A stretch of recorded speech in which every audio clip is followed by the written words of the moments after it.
Kisi materi ujian seleksi SPPI Badan Gizi Nasional tahun 2025. I. Psikotes. A. Pokok materi. 1. Tes kemampuan verbal. 2. Tes kemampuan numerik. 3. Tes kemampuan logika. 4. Tes kemampuan spasial. 5. Tes kepribadian. 6.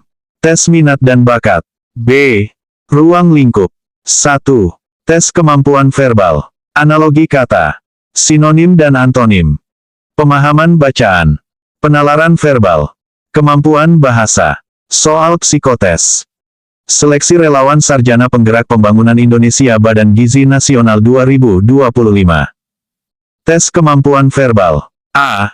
Studi kasus analisis. 1. Analogi kata. Relawan sarjana Badan Gizi Nasional menyusun materi edukasi tentang pentingnya konsumsi protein hewani dan nabati untuk masyarakat pedesaan. Hubungan kata, kacang, protein, analog dengan A. Vitamin, wortel. B. Gandum, karbohidrat. C. Susu, kalsium. D. Garam, yodium. E. Air, mineral. Jawaban yang tepat dari soal di atas adalah C. Pembahasan dari pertanyaan di atas yaitu, bahwa pada pasangan, kacang, protein, kacang adalah sumber makanan yang mengandung protein atau nutrisi. Hubungan yang analog terdapat pada susu, kalsium, di mana susu adalah sumber makanan yang mengandung kalsium atau nutrisi. Pada pilihan lain, hubungannya terbalik atau tidak setara, wortel mengandung vitamin atau bukan vitamin mengandung wortel, gandum mengandung karbohidrat, garam mengandung yodium, dan air mengandung mineral. 2. Sinonim dan antonim. Dalam menyusun laporan ketahanan pangan, relawan sarjana Badan Gizi Nasional menggunakan kata signifikan untuk mendeskripsikan dampak program intervensi gizi. Antonim yang paling tepat untuk kata tersebut adalah A. Bermakna. B. Trivial. C. Responsif. D. Masif. E. Vital. Jawaban yang tepat dari soal di atas adalah B. Pembahasan dari pertanyaan di atas yaitu, bahwa signifikan, berarti penting, bermakna, atau memiliki dampak yang berarti secara statistik. Antonimnya atau lawan kata adalah trivial, yang berarti sepele, tidak penting, atau tidak bermakna. Pilihan A atau bermakna adalah sinonim dari signifikan.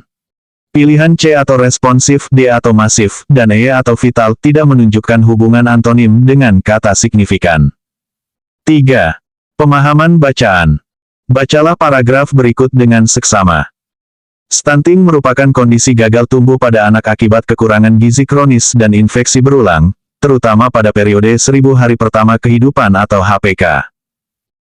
Pada 2024, prevalensi stunting di Indonesia mengalami penurunan menjadi 21,6% dibandingkan tahun 2019 sebesar 27,7%. Meskipun tren penurunan ini menggembirakan, angka tersebut masih di atas target WHO sebesar 20%. Faktor penyebab stunting bersifat multidimensi, meliputi praktik pengasuhan tidak adekuat, keterbatasan layanan kesehatan, kurangnya akses rumah tangga ke makanan bergizi, serta keterbatasan akses air bersih dan sanitasi. Berdasarkan paragraf tersebut, pernyataan yang paling tepat adalah A. Indonesia telah berhasil mengatasi masalah stunting sesuai standar WHO. B. Penurunan angka stunting di Indonesia terutama disebabkan oleh peningkatan akses air bersih. C. Prevalensi stunting di Indonesia antara tahun-tahun 2019 sampai tahun 2024 mengalami penurunan sekitar 6,1%. D. Stunting hanya dipengaruhi oleh kekurangan asupan gizi pada anak. E. Periode 1000 HPK tidak berdampak signifikan terhadap risiko stunting. Jawaban yang tepat dari soal di atas adalah C. Pembahasan dari pertanyaan di atas yaitu, bahwa berdasarkan paragraf, prevalensi stunting di Indonesia pada 2019 sebesar 27,7% dan pada 2024 menjadi 21,6%. Dengan demikian, penurunannya adalah 27,7%, 21,6% sama dengan 6,1%. Pilihan A salah karena Indonesia belum mencapai target WHO atau 20%. Pilihan B tidak didukung data dalam paragraf. Pilihan D dan E bertentangan dengan informasi dalam paragraf yang menyatakan bahwa stunting bersifat multidimensi dan terjadi terutama pada periode 1000 HPK. 4. Penalaran verbal. Relawan Sarjana Badan Gizi Nasional melakukan pemetaan status gizi balita di suatu desa dengan karakteristik. Semua balita dengan riwayat ASI eksklusif memiliki status gizi baik. Beberapa balita yang tidak mendapat ASI eksklusif memiliki status gizi kurang. Tidak ada balita dengan status gizi lebih yang memiliki riwayat ASI eksklusif. Berdasarkan karakteristik tersebut, pernyataan yang pasti benar adalah A. Semua balita dengan status gizi baik mendapatkan ASI eksklusif. B. Tidak ada balita dengan status gizi kurang yang mendapatkan ASI eksklusif. C. Beberapa balita dengan status gizi kurang mendapatkan ASI eksklusif. D. Semua balita dengan status gizi lebih tidak mendapatkan ASI eksklusif. E. Beberapa balita yang mendapatkan ASI eksklusif memiliki status gizi kurang. Jawaban yang tepat dari soal di atas adalah D. Pembahasan dari pertanyaan di atas yaitu, bahwa dari premis, tidak ada balita dengan status gizi lebih yang memiliki riwayat ASI eksklusif, dapat disimpulkan bahwa, semua balita dengan status gizi lebih tidak mendapatkan ASI eksklusif, atau pilihan D. Pilihan A tidak pasti benar karena dimungkinkan ada balita dengan status gizi baik yang tidak mendapat ASI eksklusif. Pilihan B tidak bisa disimpulkan karena tidak ada informasi yang menghubungkan status gizi kurang dengan ASI eksklusif. Pilihan C dan E bertentangan dengan premis, semua balita dengan riwayat ASI eksklusif memiliki status gizi baik. 5. Kemampuan bahasa. Relawan Sarjana Badan Gizi Nasional menyusun materi edukasi gizi untuk masyarakat. Kalimat berikut yang menggunakan struktur sintaksis paling efektif adalah A. Masyarakat yang mengonsumsi makanan bergizi seimbang akan meningkatkan daya tahan tubuh. B. Konsumsi makanan bergizi seimbang akan berdampak kepada meningkatnya daya tahan tubuh pada masyarakat. C. Daya tahan tubuh masyarakat akan meningkat jika masyarakat mengonsumsi makanan bergizi seimbang. D. Peningkatan konsumsi untuk makanan bergizi seimbang adalah meningkatkan daya tahan tubuh masyarakat. E. Masyarakat yang mengonsumsi makanan bergizi seimbang adalah meningkatkan daya tahan tubuh. Jawaban yang tepat dari soal di atas adalah C. Pembahasan dari pertanyaan di atas yaitu, bahwa kalimat C memiliki struktur sintaksis yang paling efektif dengan subjek, predikat, dan keterangan yang jelas dan tidak redundan. Kalimat A memiliki kesalahan subjek predikat atau bukan masyarakat yang meningkatkan daya tahan tubuh. Kalimat B terlalu bertele-tele dengan frasa, berdampak kepada meningkatnya. Kalimat D memiliki struktur yang tidak efektif, peningkatan konsumsi untuk adalah meningkatkan. Kalimat E memiliki kesalahan struktur subjek predikat, masyarakat adalah meningkatkan. B. Pendalaman materi. 6. Analogi kata. Dalam tes analogi kata, hubungan yang terbentuk bisa berupa A. Sinonim, antonim, bagian keseluruhan, dan objek kelompok. B. Sinonim, antonim, sebab akibat, dan bagian keseluruhan. C. Fungsi, bagian keseluruhan, urutan, dan kategori. D. Objek atribut, bagian keseluruhan, subjek atribut, dan kategori anggota. E. Sinonim, antonim, kronologi, dan sebab akibat. Jawaban yang tepat dari soal di atas adalah D. Pembahasan dari pertanyaan di atas yaitu, bahwa dalam tes analogi kata, hubungan yang umum terbentuk adalah objek atribut atau seperti api panas bagian keseluruhan atau seperti jari tangan, subjek atribut atau seperti guru mendidik dan kategori anggota atau seperti burung elang. Pilihan D mencakup keempat hubungan utama tersebut secara lengkap dan tepat. Pilihan lain tidak mencakup semua hubungan utama atau mencakup hubungan yang kurang tepat dalam konteks analogi kata. 7. Sinonim dan antonim. Dalam mengukur kemampuan memahami sinonim dan antonim, aspek yang paling diuji adalah A. Penguasaan kosakata dan pemahaman nuansa makna kata. B. Kemampuan mengingat definisi dan ejaan kata. C. Pengenalan struktur gramatikal bahasa. D. Pemahaman konteks budaya dari setiap kata. E. Kemampuan memahami etimologi kata. Jawaban yang tepat dari soal di atas adalah A.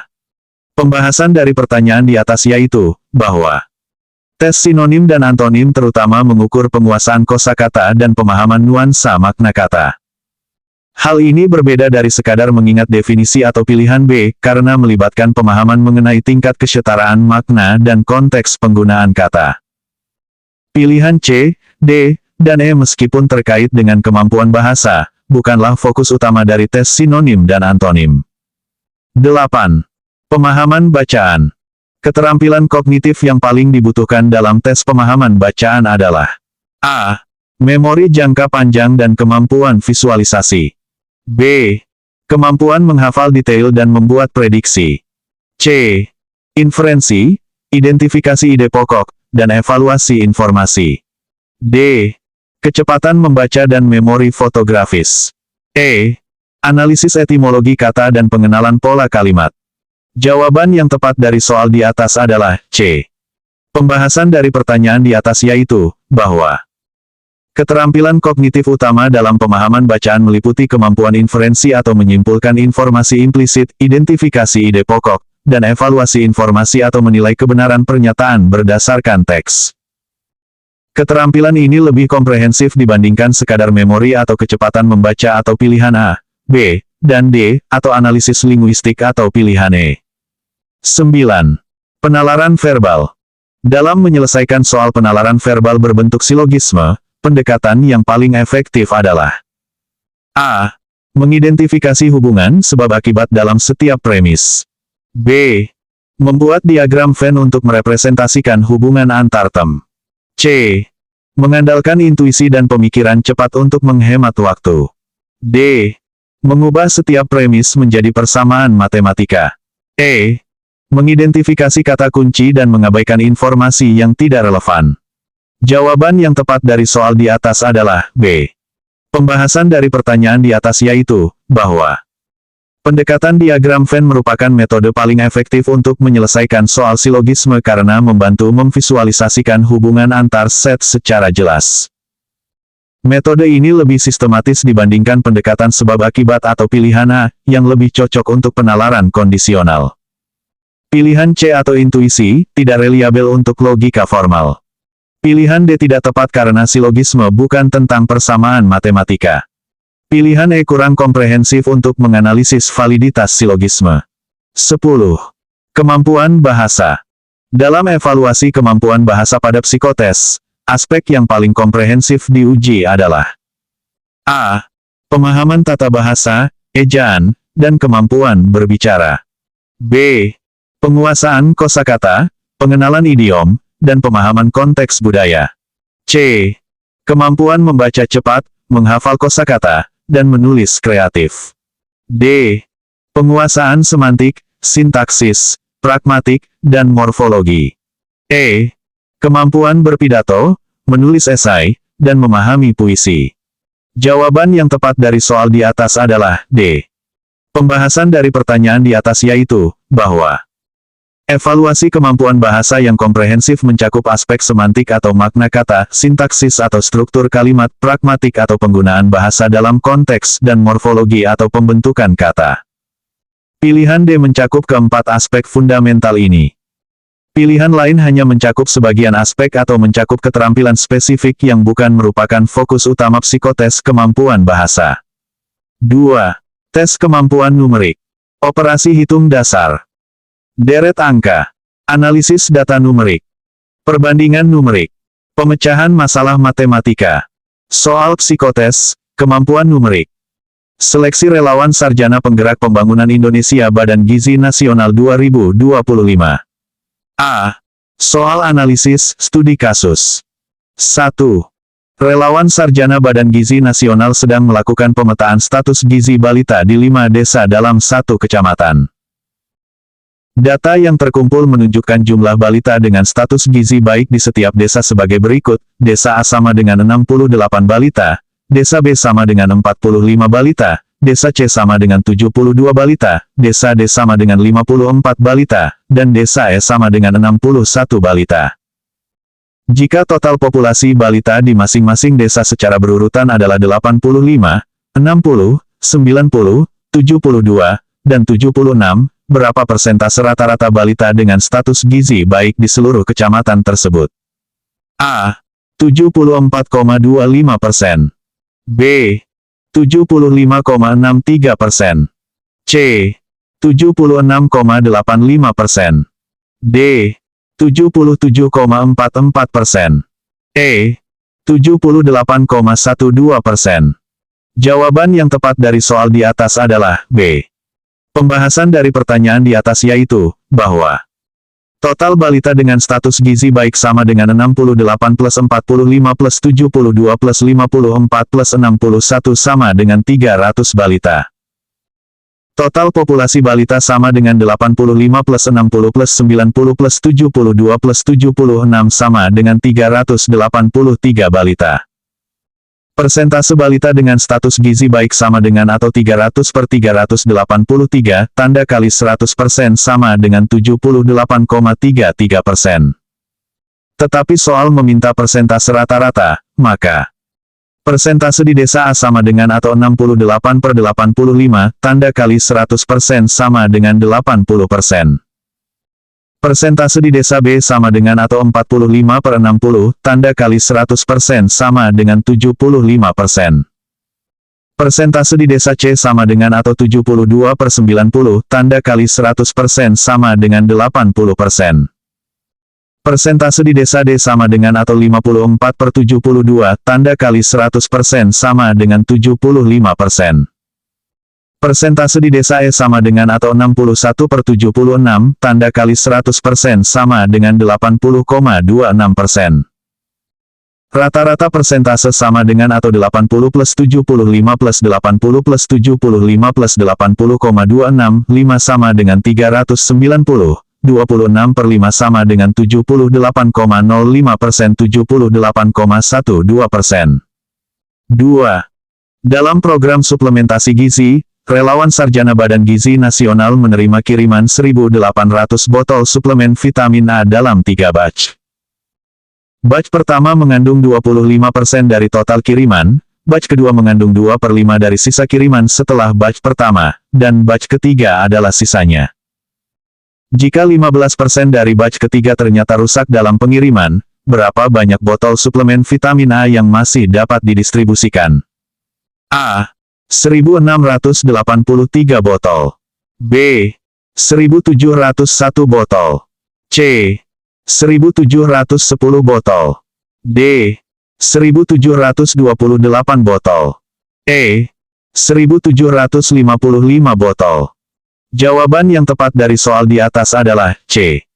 Pembahasan dari pertanyaan di atas yaitu, bahwa batch pertama sama dengan 25% tanda kali 1.800 sama dengan 450 botol. Sisa kiriman sama dengan 1,800 sampai 450 sama dengan 1.350 botol. Batch kedua sama dengan 2 per 5 tanda kali 1.350 sama dengan 540 botol. Batch ketiga sama dengan 1,350 sampai 540 sama dengan 810 botol. Jumlah rusak sama dengan 15% tanda kali 810 sama dengan 121,522 botol atau pembulatan ke atas karena tidak mungkin ada 0,5 botol. Total botol yang dapat didistribusikan sama dengan 1,800 sampai 122 sama dengan 1.678 botol. Koreksi perhitungan. Jumlah rusak sama dengan 15% tanda kali 810 sama dengan 121,5 sama dengan 121 botol atau pembulatan ke bawah karena soal tidak menyebutkan botol rusak sebagian. Total yang dapat didistribusikan sama dengan 1,800 sampai 121 sama dengan 1.679 botol. Revisi penyelesaian yang benar. Batch pertama sama dengan 25% tanda kali 1.800 sama dengan 450 botol. Sisa setelah batch pertama sama dengan 1,800 sampai 450 sama dengan 1350 botol. Batch kedua sama dengan 2/5 tanda kali 1350 sama dengan 540 botol. Batch ketiga sama dengan 1,350 sampai 540 sama dengan 810 botol. Jumlah rusak pada batch ketiga sama dengan 15% tanda kali 810 sama dengan 121,5 sama dengan 121 botol atau pembulatan ke bawah untuk nilai bulat. Total yang masih dapat didistribusikan sama dengan 450 plus 540 plus atau 810 sampai 121 sama dengan 1679 botol. Namun dalam kunci jawaban yang diberikan adalah 1710 botol. Jika kita mengikuti kunci jawaban, maka perhitungan yang sesuai adalah jumlah rusak pada batch ketiga sama dengan 15% tanda kali 810 sama dengan 121,5 sama dengan 90 botol atau kemungkinan ada kesalahan perhitungan. Total yang masih dapat didistribusikan sama dengan 450 plus 540 plus atau 810 sampai 90 sama dengan 1710 botol. 3. Relawan Sarjana Badan Gizi Nasional mendapatkan data bahwa rata-rata asupan kalori harian anak usia sekolah di sebuah desa adalah 1.600 kalori dengan simpangan baku 200 kalori. Jika asupan kalori terdistribusi normal dan kebutuhan kalori minimum untuk anak usia sekolah adalah 1.300 kalori, berapa persen anak di desa tersebut yang berisiko kekurangan asupan kalori? A. 6,68%. B. 8,25%. C. 9,18%. D. 11,51%. E. 13,35%. Jawaban yang tepat dari soal di atas adalah A. Pembahasan dari pertanyaan di atas yaitu, bahwa untuk menghitung persentase anak yang berisiko kekurangan asupan kalori, kita perlu menghitung nilai Z-score. Z sama dengan atau 1,300 sampai 1,600, 200 sama dengan minus 1,5. Dengan Z-score minus 1,5, kita dapat menggunakan tabel distribusi normal atau rumus untuk menghitung probabilitas. Probabilitas atau Z kurang dari minus 1,5, sama dengan 0,0668 atau 6,68%. Jadi, sebanyak 6,68% anak di desa tersebut berisiko kekurangan asupan kalori. 4. Relawan Sarjana Badan Gizi Nasional melakukan evaluasi program pemberian makanan tambahan atau PMT, di 5 posyandu dengan mengukur perubahan berat badan balita selama 3 bulan.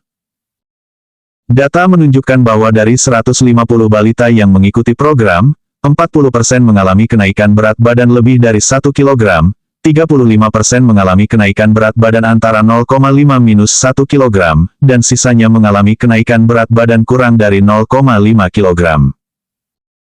Jika biaya PMT per balita selama program adalah Rp375.000, berapa total anggaran yang digunakan untuk balita yang mengalami kenaikan berat badan kurang dari target minimal 0,5 kg?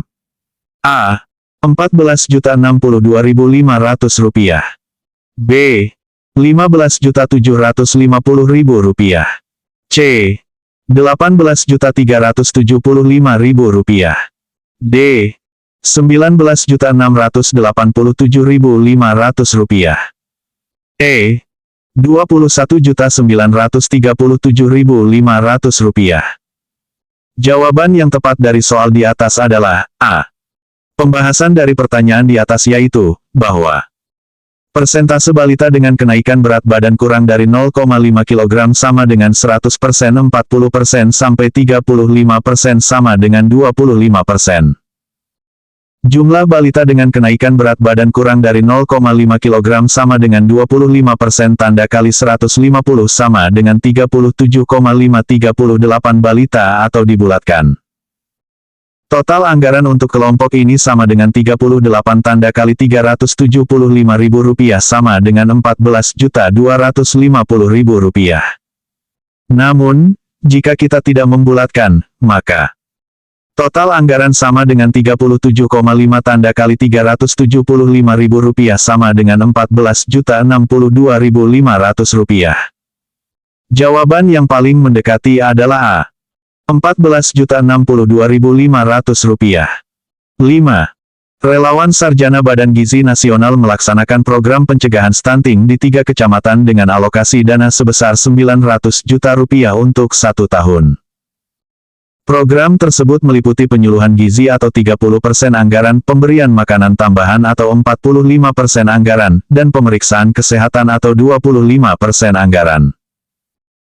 Jika biaya penyuluhan gizi per sesi adalah Rp7,5 juta dan setiap kecamatan membutuhkan minimal 12 sesi penyuluhan per tahun, berapa jumlah maksimal sesi pemeriksaan kesehatan yang dapat dilaksanakan jika biaya per sesi pemeriksaan adalah Rp6,25 juta? A. 32 sesi. B. 34 sesi. C. 36 sesi. D. 38 sesi. E. 40 sesi. Jawaban yang tepat dari soal di atas adalah C. Pembahasan dari pertanyaan di atas yaitu, bahwa anggaran penyuluhan gizi sama dengan 30% tanda kali Rp900 juta sama dengan Rp270 juta. Jumlah sesi penyuluhan minimal sama dengan 3 kecamatan tanda kali 12 sesi sama dengan 36 sesi. Total biaya penyuluhan sama dengan 36 sesi tanda kali Rp7,5 juta sama dengan Rp270 juta. Anggaran pemeriksaan kesehatan sama dengan 25% tanda kali Rp900 juta sama dengan Rp225 juta. Jumlah maksimal sesi pemeriksaan sama dengan Rp225 juta tanda bagi Rp6,25 juta sama dengan 36 sesi. B. Soal pendalaman materi. 6. Perhatikan deret angka berikut, 2, 6, 12, 20, 30, 42. Berapakah angka berikutnya dalam deret tersebut? A. 54. B. 56. C. 58. D. 60. E. 62. Jawaban yang tepat dari soal di atas adalah B. Pembahasan dari pertanyaan di atas yaitu, bahwa untuk menemukan pola deret, kita dapat melihat selisih antar angka. 6 sampai 2 sama dengan 4. 12 sampai 6 sama dengan 6. 20 sampai 12 sama dengan 8. 30 sampai 20 sama dengan 10. 42 sampai 30 sama dengan 12. Kita melihat bahwa selisihnya membentuk pola 4, 6, 8, 10, 12. Selisih dari selisih adalah 2, sehingga selisih berikutnya adalah 12 plus 2 sama dengan 14. Maka angka berikutnya adalah 42 plus 14 sama dengan 56. 7. Jika A, B, dan C adalah bilangan bulat positif yang memenuhi persamaan A plus B plus C sama dengan 12 dan ABC sama dengan 64, maka nilai dari AA plus BB plus CC adalah A. 48, B. 52, C. 56, D. 60, E. 64. Jawaban yang tepat dari soal di atas adalah C. Pembahasan dari pertanyaan di atas yaitu, bahwa kita dapat menggunakan identitas aljabar. Atau A plus B plus C, tanda kuadrat sama dengan AA plus BB plus CC plus 2 atau AB plus BC plus AC. AA plus BB plus CC sama dengan atau A plus B plus C, tanda kuadrat 2 atau AB plus BC plus AC. Diketahui atau A plus B plus C, sama dengan 12, maka atau A plus B plus C, tanda kuadrat sama dengan 144. Kita perlu mencari nilai atau AB plus BC plus AC. ABC sama dengan 64. AB tanda kali C sama dengan 64. AB sama dengan 64C. Dari beberapa kemungkinan nilai A, B, dan C yang memenuhi A plus B plus C sama dengan 12 dan ABC sama dengan 64, misalnya atau 4, 4,4, atau 2, 4,8 atau 2, 8,2 kita dapat menghitung. Untuk A sama dengan 4, B sama dengan 4, C sama dengan 4. AA plus BB plus CC sama dengan 4EXPONENT 2 plus 4EXPONENT 2 plus 4EXPONENT 2 sama dengan 16 plus 16 plus 16 sama dengan 48. AB plus BC plus AC sama dengan 4 tanda kali 4 plus 4 tanda kali 4 plus 4 tanda kali 4 sama dengan 16 plus 16 plus 16 sama dengan 48. Atau A plus B plus C, tanda kuadrat sama dengan 12 EXPONENT 2 sama dengan 144.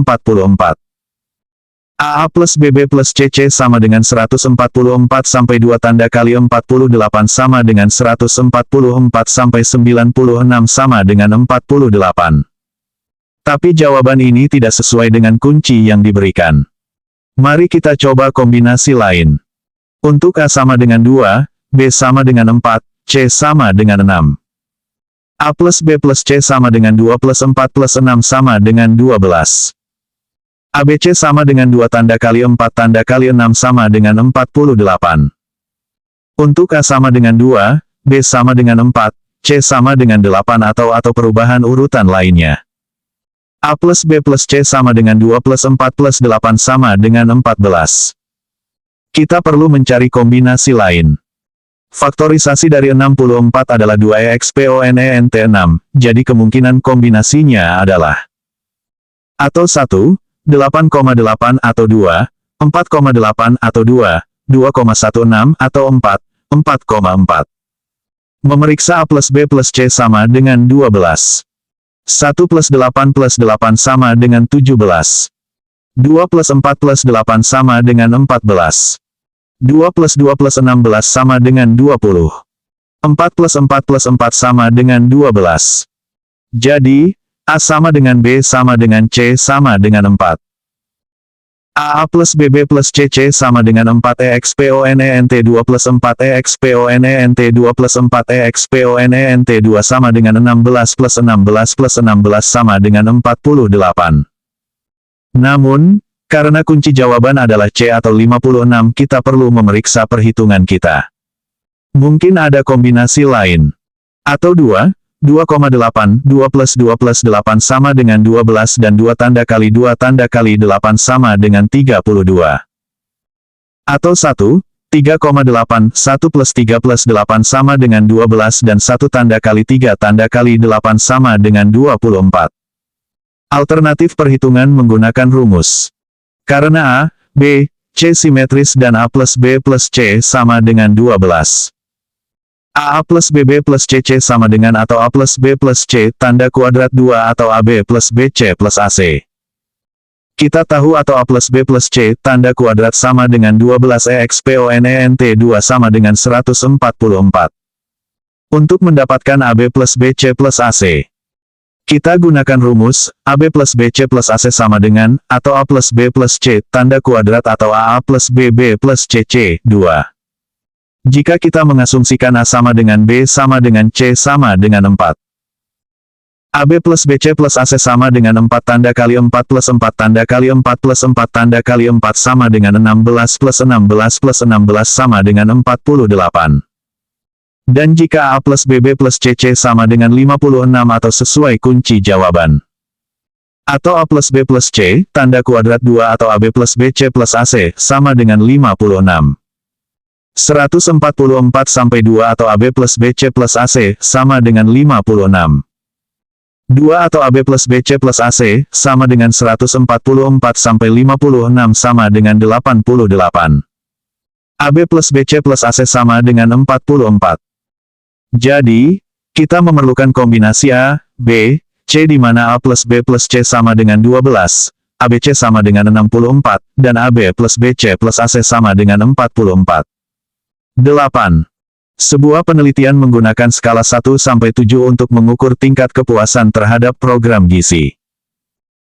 Jika data skor kepuasan dari 200 responden menghasilkan rata-rata 4,8 dengan simpangan bagus 1,2, dan data berdistribusi normal, berapa banyak responden yang memberikan skor 6 atau lebih? A. 52 responden. B. 58 responden. C. 64 responden. D. 70 responden. E. 76 responden. Jawaban yang tepat dari soal di atas adalah C. Pembahasan dari pertanyaan di atas yaitu, bahwa kita perlu menghitung probabilitas skor 6 menggunakan distribusi normal. Z sama dengan atau 6 4,8, 1,2 sama dengan 1, 1,2 sama dengan 0,833. Dari tabel distribusi normal atau perhitungan statistik, patok Z lebih besar dari 0,833, 0,2023 atau 20,23%. Jumlah responden dengan skor 6 sama dengan 20,23% tanda kali 200 sama dengan 40,4640 responden. Kita juga bisa menghitung spesifik untuk skor 6 dan skor 7. Patok Z sama dengan 6 perlu dihitung sebagai interval. Z untuk 5,5 sama dengan atau 5,54,8, 1,2 sama dengan 0,583. Z untuk 6,5 sama dengan atau 6,54,8, 1,2 sama dengan 1,417.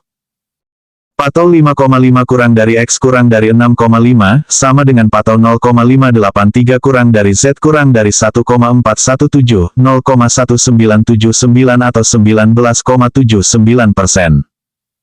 Responden dengan skor 6 sama dengan 19,79% tanda kali 200 sama dengan 39,5840 responden.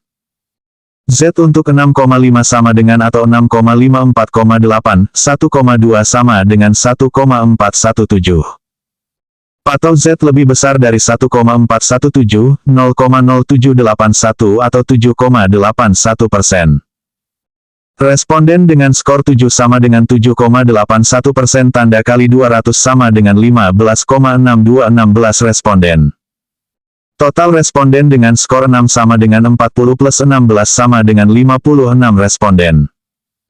Namun, jika mengikuti kunci jawaban C atau 64 responden, maka probabilitas yang digunakan sekitar 32%, yang mungkin menggunakan perhitungan atau tabel distribusi normal yang berbeda. 9. Perhatikan pola bilangan berikut. 1, 4, 13, 40, 121. Berapa bilangan berikutnya dalam pola tersebut? A. 312. B. 324. C. 346. D. 364. E. 382. Jawaban yang tepat dari soal di atas adalah D. Pembahasan dari pertanyaan di atas yaitu, bahwa untuk menemukan pola, kita perlu mencari hubungan antar bilangan. 4 tanda bagi 1 sama dengan 4. 13 tanda bagi 4 sama dengan 3,25. 40 tanda bagi 13 sama dengan 3,077. 121 tanda bagi 40 sama dengan 3,025. Kita tidak melihat pola pembagian yang jelas. Mari coba dengan selisih. 4 sampai 1 sama dengan 3. 13 sampai 4 sama dengan 9. 40 sampai 13 sama dengan 27. 121 sampai 40 sama dengan 81. Selisihnya membentuk pola 3, 9, 27, 81. Ini adalah deret geometri dengan rasio 3. Selisih berikutnya sama dengan 81 tanda kali 3 sama dengan 243. Bilangan berikutnya sama dengan 121 plus 243 sama dengan 364. 10. Jika 9 pangkat X tanda kali 3 pangkat Y sama dengan 27 EXPONENT 8 dan X2Y sama dengan 6, maka nilai dari 3X plus Y adalah A. 40. B. 42. C. 44. D. 46. E. 48. Jawaban yang tepat dari soal di atas adalah A. Pembahasan dari pertanyaan di atas yaitu, bahwa pertama, kita ubah ke bentuk basis yang sama. 9 pangkat X tanda kali 3 pangkat Y sama dengan 27 EXPONENT 8. Atau 3 EXPONENT 2 pangkat X tanda kali 3 pangkat Y sama dengan atau 3 EXPONENT 3 pangkat 8. 3 pangkat atau 2X tanda kali 3 pangkat Y sama dengan 3 EXPONENT 24. 3 pangkat atau 2x plus y, sama dengan 3e exponent 24. Karena basis sama, maka 2x plus y sama dengan 24. Atau 1. Dari x2y sama dengan 6. Atau 2. Dari persamaan atau 1, kita dapat menulis x sama dengan atau 24y, 2. Atau 3. Substitusi persamaan atau 3, ke persamaan atau 2. Atau 24y, 22y sama dengan 6. 24y 4y sama dengan 12. 24 5y sama dengan 12. 5y sama dengan 12 sampai 24. 5y sama dengan minus 12. Y sama dengan 12 per 5 sama dengan 2,4. Substitusi nilai Y ke persamaan atau 3. X sama dengan atau 24 2,4, 2 sama dengan 21, 6 per 2 sama dengan 10,8. Maka 3X plus Y sama dengan 3 atau 10,8, plus 2,4 sama dengan 32,4 plus 2,4 sama dengan 34,8. Namun, jika X dan Y harus bilangan bulat. Dari persamaan atau 1, 2x plus y sama dengan 24. Dari persamaan atau 2, x 2y sama dengan 6. Kalikan persamaan atau 2, dengan 2 banding 2x 4y sama dengan 12. Kurangkan dari persamaan atau 1, 5y sama dengan 12. Y sama dengan 12 per 5 sama dengan 2,4. Karena y harus bulat, mungkin ada kesalahan dalam soal atau perhitungan. Jika kita coba nilai y sama dengan 2. Dari persamaan atau 2, x2y sama dengan 6. x2 atau 2, sama dengan 6. x4 sama dengan 6. x sama dengan 10. Maka 3x plus y sama dengan 3 atau 10, plus 2 sama dengan 30 plus 2 sama dengan 32. Jika kita coba nilai y sama dengan 4. Dari persamaan atau 2, x2y sama dengan 6. X2 atau 4, sama dengan 6. X8 sama dengan 6. X sama dengan 14. Maka 3x plus y sama dengan 3 atau 14, plus 4 sama dengan 42 plus 4 sama dengan 46. Berdasarkan kunci jawaban A atau 40, mungkin perhitungan yang digunakan berbeda. Mari coba alternatif lain. Jika y sama dengan 4, maka x sama dengan 14. 2x plus y sama dengan 2 atau 14 plus 4 sama dengan 28 plus 4 sama dengan 32, tidak sama dengan 24. Jika y sama dengan 8, maka x sama dengan 6 plus 2 atau 8 sama dengan 22. 2x plus y sama dengan 2 atau 22 plus 8 sama dengan 44 plus 8 sama dengan 52, tidak sama dengan 24. Solusi yang mungkin. Jika perhitungan kita benar sejak awal. Y sama dengan 12 per 5 sama dengan 2,4, X sama dengan 10,8. 3X plus Y sama dengan 3 atau 10,8, plus 2,4 sama dengan 32,4 plus 2,4 sama dengan 34,835. Jika kita misalkan Y sama dengan 6, maka dari persamaan atau 2. X2 atau 6, sama dengan 6. X12 sama dengan 6. X sama dengan 18. 3x plus y sama dengan 3 atau 18, plus 6 sama dengan 54 plus 6 sama dengan 60. Namun jawaban yang paling dekat adalah A atau 40, jadi mungkin ada kombinasi X, Y lain yang digunakan dalam perhitungan kunci jawaban. 3. Tes kemampuan logika. Penalaran induktif. Penalaran deduktif. Analisis hubungan sebab-akibat. Pemecahan masalah logis. Identifikasi pola. Soal psikotes, tes kemampuan logika. Seleksi relawan sarjana penggerak pembangunan Indonesia Badan Gizi Nasional 2025. A. Studi kasus. 1. Penalaran induktif. Relawan sarjana Badan Gizi Nasional melakukan survei pola makan di 5 desa di Kabupaten X. Di desa A, 75% balita mengalami masalah stunting. Di desa B, 68% balita mengalami stunting. Di desa C, 72% balita mengalami stunting. Di desa D, 70% balita mengalami stunting. Di desa E, 74% balita mengalami stunting.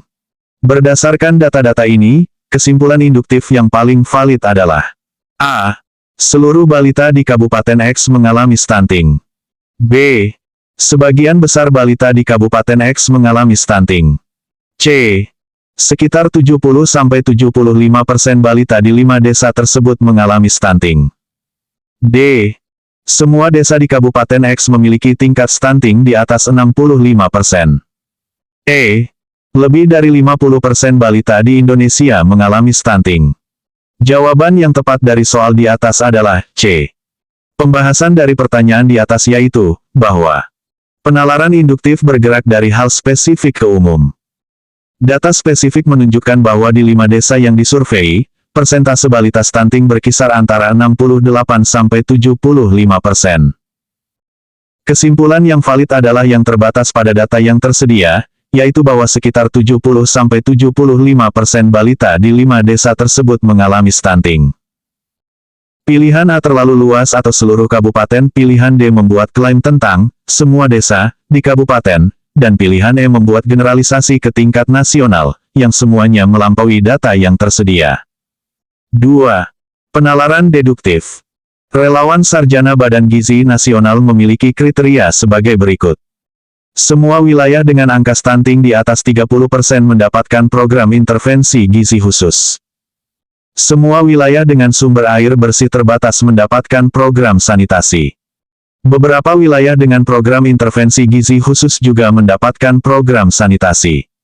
Jika Kecamatan Z tidak mendapatkan program intervensi gizi khusus, maka pernyataan yang pasti benar adalah A. Kecamatan Z memiliki angka stunting di bawah 30%. B. Kecamatan Z tidak memiliki sumber air bersih terbatas. C. Kecamatan Z tidak mendapatkan program sanitasi. D. Kecamatan Z memiliki angka stunting di bawah 30% dan memiliki sumber air bersih memadai. E. Kecamatan Z memiliki angka stunting di bawah 30% atau memiliki sumber air bersih memadai.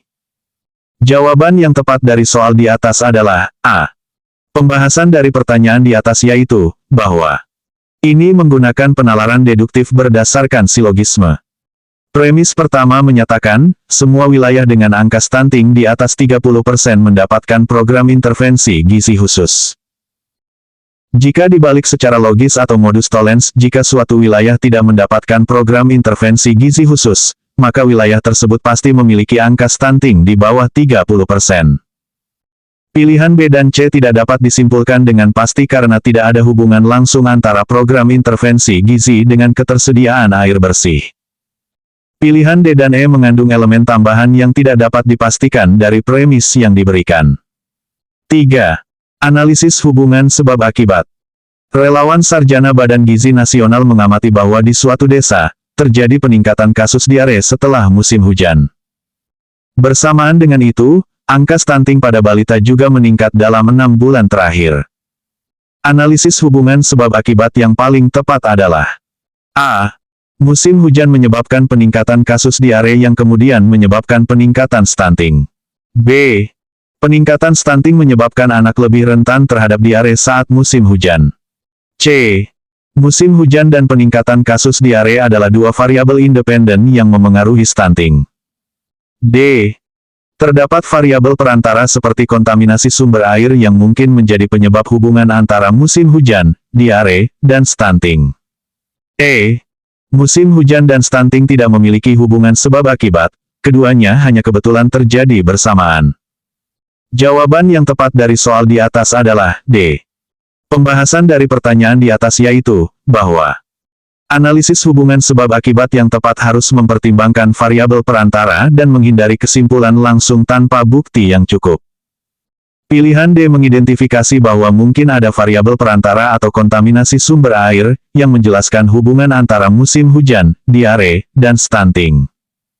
Ini lebih akurat secara ilmiah karena mengakui kompleksitas hubungan dan tidak langsung membuat kesimpulan kausal sederhana seperti pada pilihan A dan B. Pilihan C kurang tepat karena menyatakan musim hujan dan diare sebagai variabel independen, padahal keduanya mungkin berhubungan. Pilihan E mengabaikan kemungkinan hubungan yang ada. 4. Pemecahan masalah logis.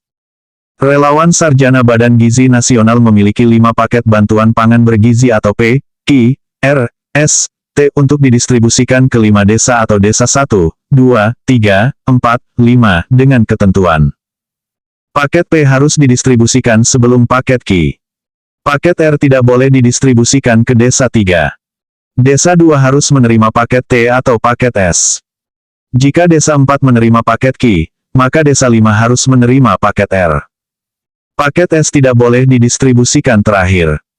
Jika desa 1 menerima paket P dan desa 5 menerima paket R, maka desa 4 tidak mungkin menerima paket A, P, B, Q, C, R, D, S, E, T. Jawaban yang tepat dari soal di atas adalah B. Pembahasan dari pertanyaan di atas yaitu, bahwa dari ketentuan diketahui, desa 1 menerima paket P. Desa 5 menerima paket R. Ketentuan keempat menyatakan, jika desa 4 menerima paket Q, maka desa 5 harus menerima paket R. Jika desa 5 menerima paket R atau yang diketahui, dan jika desa 4 menerima paket Q, maka kondisi keempat terpenuhi. Namun, jika kita membalik kondisi tersebut menggunakan logika kontraposisi, jika desa 5 tidak menerima paket R, maka desa 4 tidak menerima paket Q.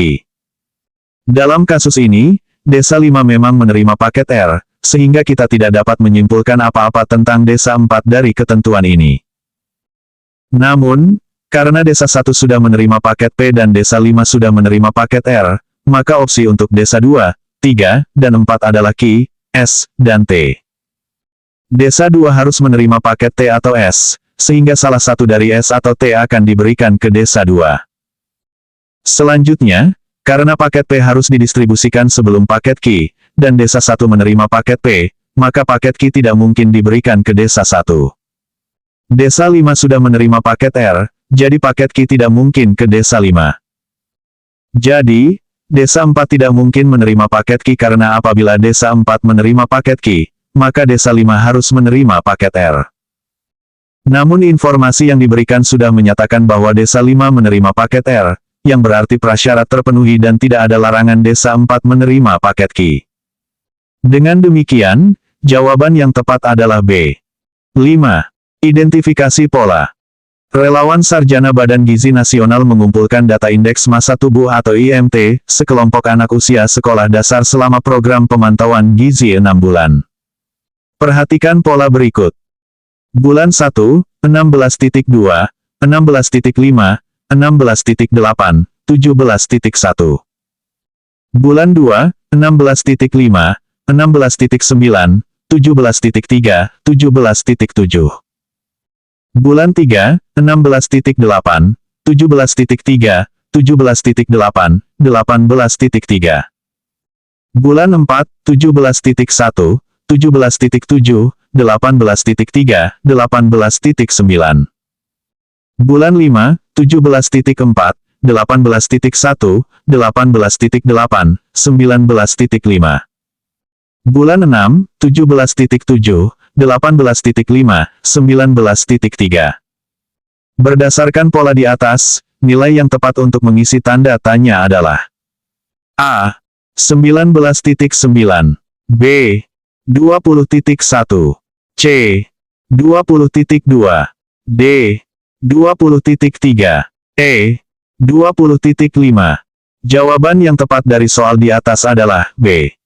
Pembahasan dari pertanyaan di atas yaitu, bahwa identifikasi pola ini memerlukan analisis baris dan kolom. Jika diperhatikan, pola horizontal atau dalam satu bulan, menunjukkan perbedaan yang meningkat. Bulan 1, selisih antar nilai adalah 0.3, 0.3, 0.3. Bulan 2, selisih antar nilai adalah 0.4, 0.4, 0.4. Bulan 3, selisih antar nilai adalah 0.5, 0.5, 0.5. Bulan 4, selisih antar nilai adalah 0.6, 0.6, 0.6.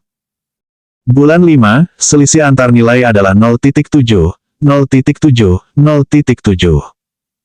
Bulan 6, selisih antar nilai adalah 0.8, 0.8. Sehingga selisih terakhir juga 0.8, dan 19.3 plus 0.8 sama dengan 20.1. Ini juga dapat dilihat dari pola vertikal atau antar bulan di kolom terakhir. 17.1 ke 17.7, selisih 0.6. 17.7 ke 18.3, selisih 0.6. 18.3 ke 18.9, selisih 0.6. 18.9 ke 19.5, selisih 0.6. 19.5 ke. Diperkirakan selisih 0.6, sehingga nilainya 19.5 plus 0.6 sama dengan 20.1. Maka jawaban yang tepat adalah 20.1. B. Pendalaman materi. 6. Penalaran induktif. Dalam konteks penalaran induktif, pernyataan yang paling tepat adalah A. Penalaran induktif selalu menghasilkan kesimpulan yang pasti benar jika premisnya benar. B. Penalaran induktif bergerak dari prinsip umum ke kasus khusus. C. Penalaran induktif menghasilkan kesimpulan yang bersifat probabilistik berdasarkan pola pengamatan spesifik. D.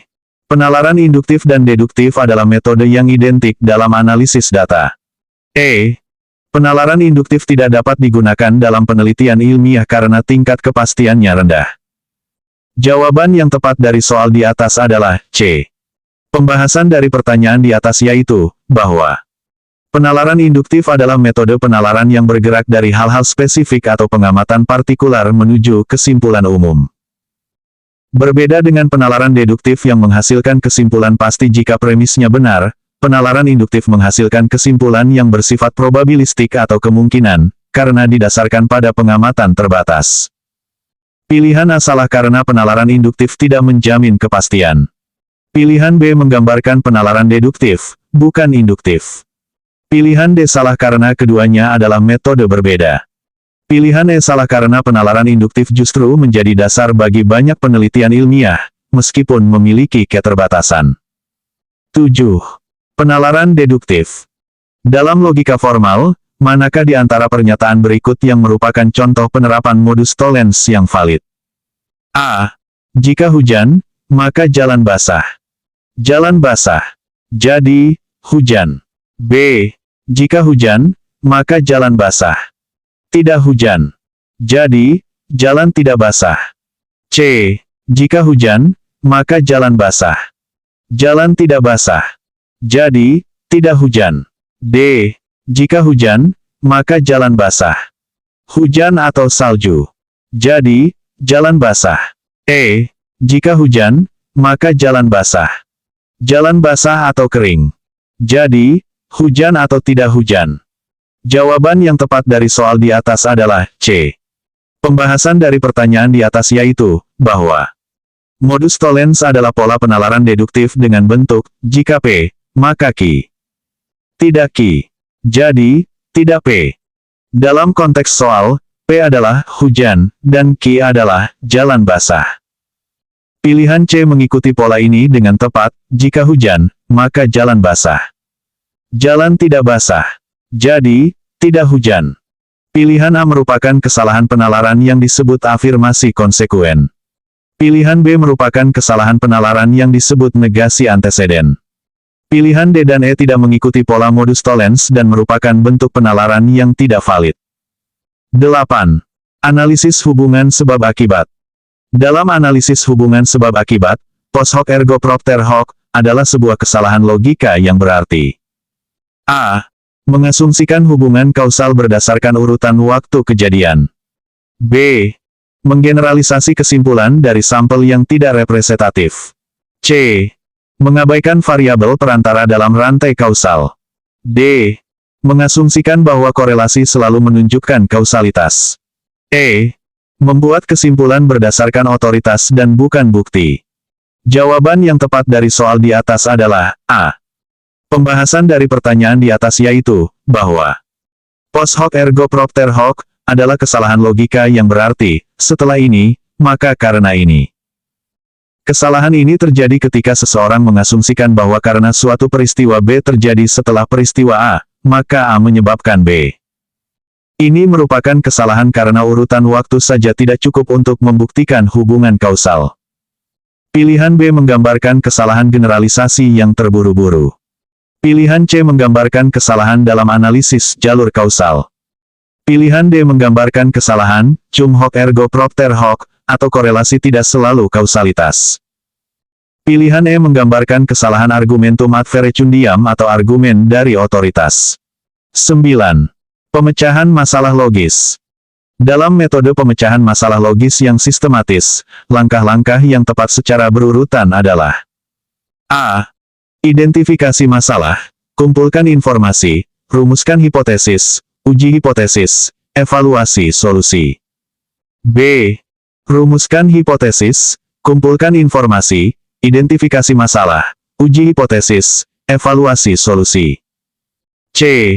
Kumpulkan informasi, identifikasi masalah, rumuskan hipotesis, evaluasi solusi, uji hipotesis.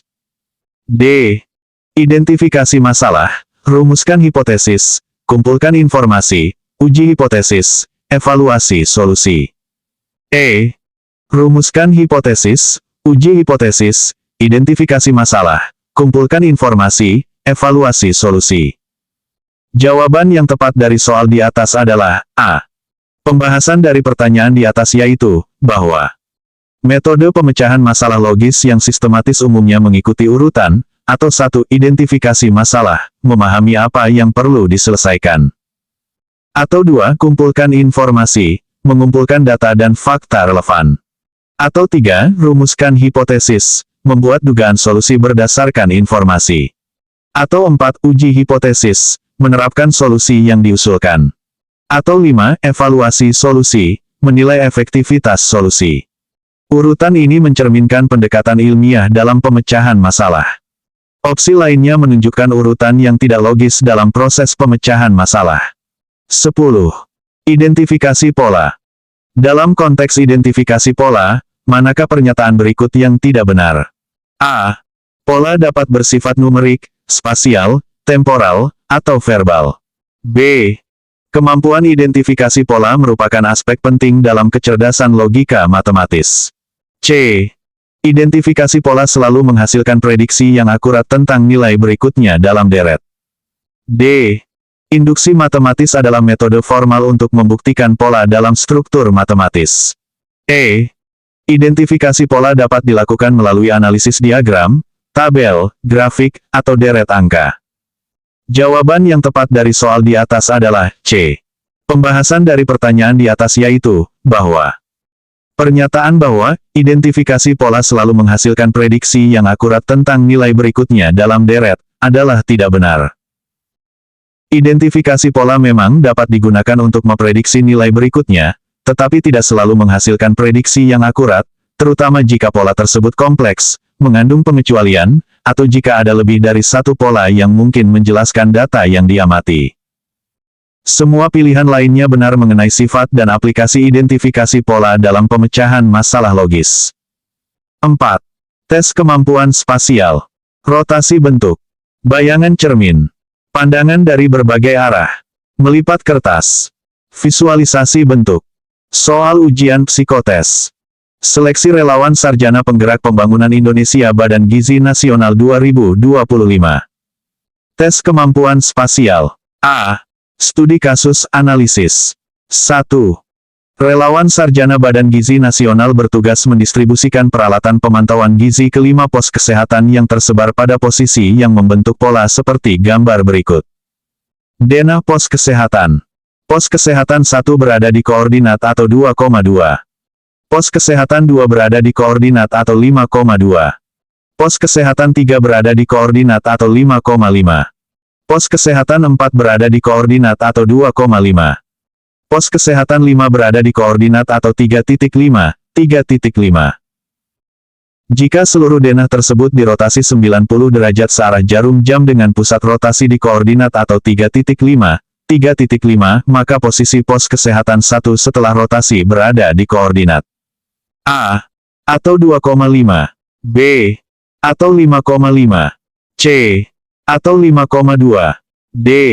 Atau 2,2. E. Atau 3,5, 2. Jawaban yang tepat dari soal di atas adalah A. Pembahasan dari pertanyaan di atas yaitu, bahwa saat rotasi 90 derajat searah jarum jam dengan pusat di atau 3.5 posisi titik akan berubah dengan rumus X sama dengan XP plus atau YP. Y sama dengan YP, atau X, XP. Di mana atau XP, YP, adalah pusat rotasi. Untuk pos kesehatan 1D atau 2,2. X, sama dengan 3.5 plus atau 2 sampai 3,5, sama dengan 3,5 sampai 1,5 sama dengan 2.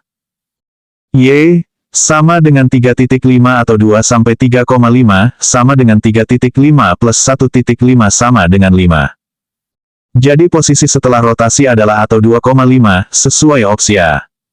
2. Relawan Sarjana Badan Gizi Nasional menyusun modul edukasi gizi berbentuk kubus dengan informasi yang berbeda pada setiap sisinya. Jika modul tersebut terlihat seperti gambar berikut dari posisi depan. A, B, C, D, E, F, G, H, I. Kemudian modul diputar 180 derajat pada sumbu horizontal. Tampilan yang akan terlihat adalah A, I, H, G, F, E, D, C, B, A, B, G, H, I, D, E, F, A, B, C, C, C, B, A, F, E, D, I, H, G, D, G, D, A, H, E, B, I, F, C, E, A, D, G, B, E, H, C, F, I. Jawaban yang tepat dari soal di atas adalah C. Pembahasan dari pertanyaan di atas yaitu, bahwa rotasi 180 derajat pada sumbu horizontal akan membalik posisi atas bawah dan kiri kanan. Sehingga posisi A akan berada di posisi I, B di posisi H, dan seterusnya. Setiap baris akan terbalik dan posisi baris juga terbalik. Jadi urutan yang benar adalah CBA, FED, IHG, sesuai opsi C. 3. Relawan Sarjana Badan Gizi Nasional mengembangkan metode penyimpanan bahan fortifikasi dalam gudang yang tampak dari atas seperti gambar berikut. N, WE, S, 123, 456, 789. Jika posisi pengamat berada di sebelah barat atau W, menghadap ke timur atau E, ruangan nomor 8 akan terlihat pada posisi A, kiri tengah, B, kiri bawah, C, tengah bawah, D, kanan bawah, E, kanan tengah. Jawaban yang tepat dari soal di atas adalah C. Pembahasan dari pertanyaan di atas yaitu, bahwa jika pengamat berada di sebelah barat menghadap ke timur, maka posisi nomor akan terlihat seperti 741 atau atas, 852 atau tengah, 963 atau bawah. Sehingga ruangan nomor 8 akan terlihat pada posisi tengah bawah dari perspektif pengamat, sesuai opsi C. 4. Relawan Sarjana Badan Gizi Nasional melakukan analisis antropometri dengan menggunakan alat ukur yang memiliki bayangan seperti pada gambar. Alat ukur, bayangan. AR. BQ. CP. Jika alat tersebut dihadapkan ke cermin secara horizontal atau sisi kiri alat menghadap cermin, maka bayangan yang terbentuk adalah A, R, Q, P, B, A, B, C, C, C, B, A, D, P, Q, R, E, A. Jawaban yang tepat dari soal di atas adalah A. Pembahasan dari pertanyaan di atas yaitu, bahwa jika alat dihadapkan ke cermin dengan sisi kiri menghadap cermin, maka bayangan yang terbentuk akan sama seperti yang sudah digambarkan pada soal atau bayangan RQP, karena bayangan ini sudah merepresentasikan apa yang akan terlihat di cermin. Jadi jawabannya adalah opsi A. 5. Relawan Sarjana Badan Gizi Nasional merancang kemasan suplemen gizi berbentuk prisma segitiga. Jika jaring-jaring kemasan tersebut digambarkan sebagai berikut. 1, 2, 3, 4, 5. Jika kemasan dibentuk, maka sisi yang berhadapan dengan sisi 3 adalah A. Sisi 1, B. Sisi 2, C. Sisi 4, D. Sisi 5, E. Tidak ada sisi yang berhadapan dengan sisi 3. Jawaban yang tepat dari soal di atas adalah E. Pembahasan dari pertanyaan di atas yaitu, bahwa pada prisma segitiga, sisi 3 merupakan salah satu dari 3 sisi persegi panjang yang mengelilingi prisma. Dalam prisma segitiga, tidak ada sisi persegi panjang yang berhadapan langsung dengan sisi persegi panjang lainnya. Sisi 3 akan bersebelahan dengan sisi 2 dan 4, serta terhubung dengan sisi 1 di bagian atas. Tidak ada sisi yang berhadapan langsung dengan sisi 3, maka jawabannya adalah opsi E. B. Pendalaman materi. 6. Dalam tes kemampuan spasial, rotasi bentuk merupakan kemampuan untuk A. Mengenali perubahan ukuran suatu objek. B. Memvisualisasikan objek dari berbagai sudut pandang. C. Membayangkan perputaran objek pada suatu sumbu tertentu. D. Memproyeksikan bayangan objek pada permukaan datar. E. Membayangkan pembagian objek menjadi komponen-komponen kecil. Jawaban yang tepat dari soal di atas adalah C. Pembahasan dari pertanyaan di atas yaitu, bahwa rotasi bentuk dalam tes kemampuan spasial mengukur kemampuan seseorang untuk membayangkan bagaimana sebuah objek akan terlihat jika diputar pada sumbu tertentu atau vertikal, horizontal, atau diagonal. Kemampuan ini penting dalam berbagai bidang seperti teknik, arsitektur, dan ilmu gizi terutama saat memvisualisasikan struktur molekul nutrisi. 7. Perhatikan gambar berikut. Gambar 1, gambar 2.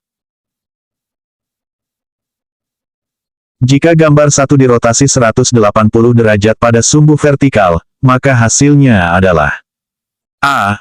Gambar 1, B. Gambar 2, C. Gambar yang identik dengan gambar 1 tetapi menjadi di kanan bawah. D. Gambar yang identik dengan gambar 2 tetapi menjadi di kanan bawah. E. Gambar yang identik dengan gambar 1 tetapi menjadi di kanan atas. Jawaban yang tepat dari soal di atas adalah C. Pembahasan dari pertanyaan di atas yaitu, bahwa rotasi 180 derajat pada sumbu vertikal akan membalik gambar dari kiri ke kanan, sehingga posisi yang awalnya di kiri atas akan berpindah ke kanan bawah. Bentuk keseluruhan objek tetap sama karena objek simetris secara vertikal. Jadi jawabannya adalah opsi C. 8. Dalam tes pandangan dari berbagai arah, jika sebuah objek berbentuk kubus dengan simbol berbeda pada setiap sisinya ditunjukkan sebagai berikut.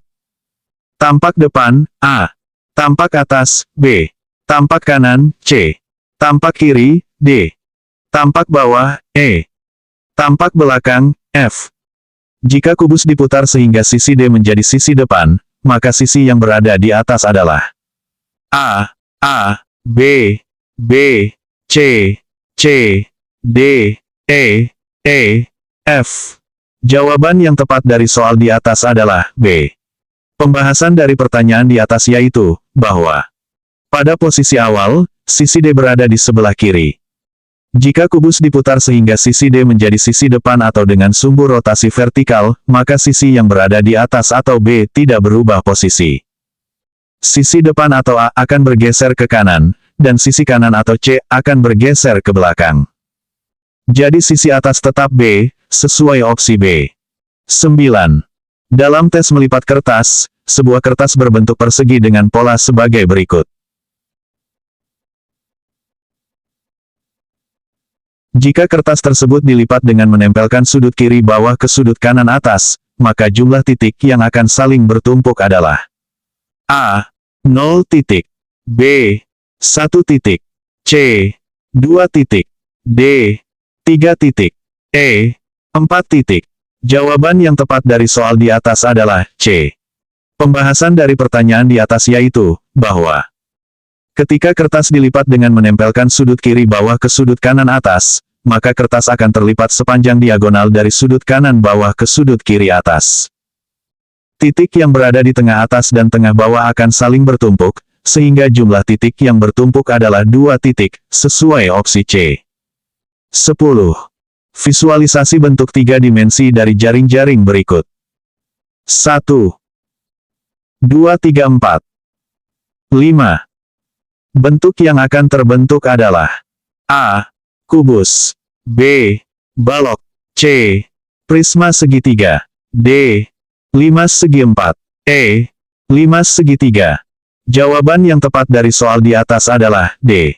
Pembahasan dari pertanyaan di atas yaitu, bahwa jaring-jaring tersebut terdiri dari 5 persegi yang tersusun dalam pola berbentuk salib. Jika dilipat, sisi 3 akan menjadi alas, dan sisi 1, 2, 4, dan 5 akan menjadi sisi tegak yang bertemu di satu titik, membentuk limas segi 4. Limas segi 4 memiliki 5 sisi atau satu alas berbentuk segi 4 dan 4 sisi tegak berbentuk segitiga, sesuai dengan jumlah persegi pada jaring-jaring. Jadi jawabannya adalah opsi D. 5. Tes kepribadian.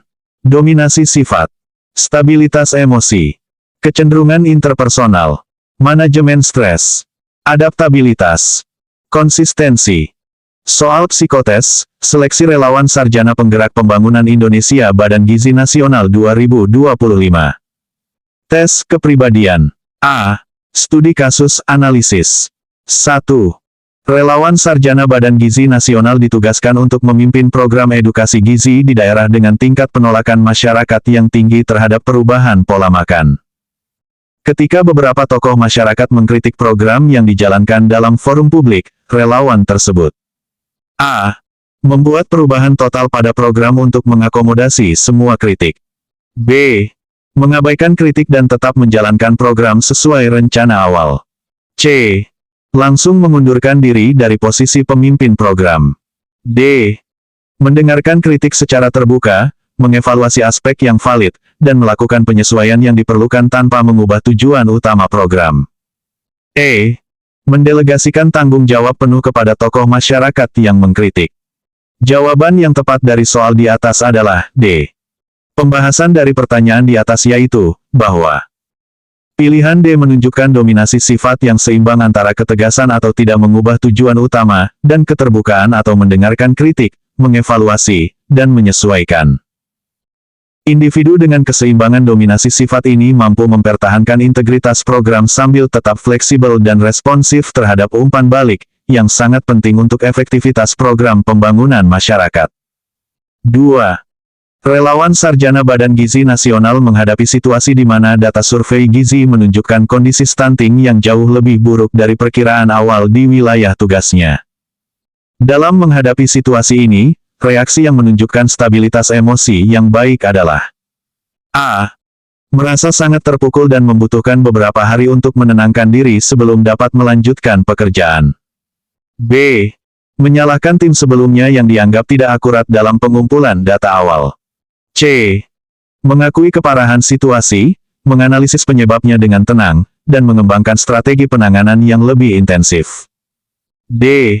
Meragukan validitas data baru dan tetap menggunakan data lama sebagai dasar program. E. Melaporkan situasi ke pusat dan menunggu instruksi lebih lanjut tanpa mengambil tindakan apapun. Jawaban yang tepat dari soal di atas adalah C. Pembahasan dari pertanyaan di atas yaitu, bahwa pilihan C menunjukkan stabilitas emosi yang baik melalui kemampuan untuk mengakui realitas yang menantang tanpa bereaksi berlebihan atau menghindar. Individu dengan stabilitas emosi yang baik mampu mengelola tekanan dari informasi yang tidak menyenangkan, tetap tenang dan analitis, serta fokus pada solusi konstruktif. Pendekatan ini penting dalam pekerjaan kesehatan masyarakat yang sering menghadapi situasi sulit dan tidak terduga. 3. Dalam menjalankan program intervensi gizi di komunitas dengan beragam latar belakang etnis dan agama, relawan Sarjana Badan Gizi Nasional perlu berinteraksi dengan berbagai pemangku kepentingan. Pendekatan yang menunjukkan kecenderungan interpersonal yang efektif adalah A. Berkomunikasi dengan cara yang sama terhadap semua pihak tanpa mempertimbangkan perbedaan latar belakang. B. Memfokuskan interaksi hanya pada pihak-pihak yang memiliki kesamaan pandangan dengan program. C. Membangun hubungan yang responsif terhadap kebutuhan masing-masing kelompok, menyesuaikan pendekatan komunikasi, dan menunjukkan penghargaan terhadap perspektif yang berbeda. D. Meminimalkan interaksi sosial dan fokus pada aspek teknis program saja. E.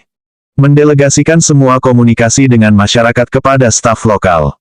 Jawaban yang tepat dari soal di atas adalah C.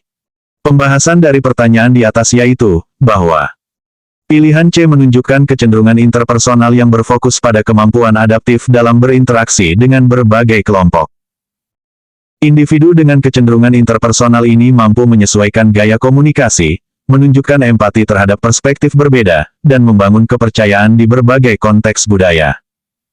Pendekatan ini sangat penting dalam program gizi yang membutuhkan penerimaan dan partisipasi dari berbagai segmen masyarakat dengan nilai dan kebiasaan yang beragam. 4.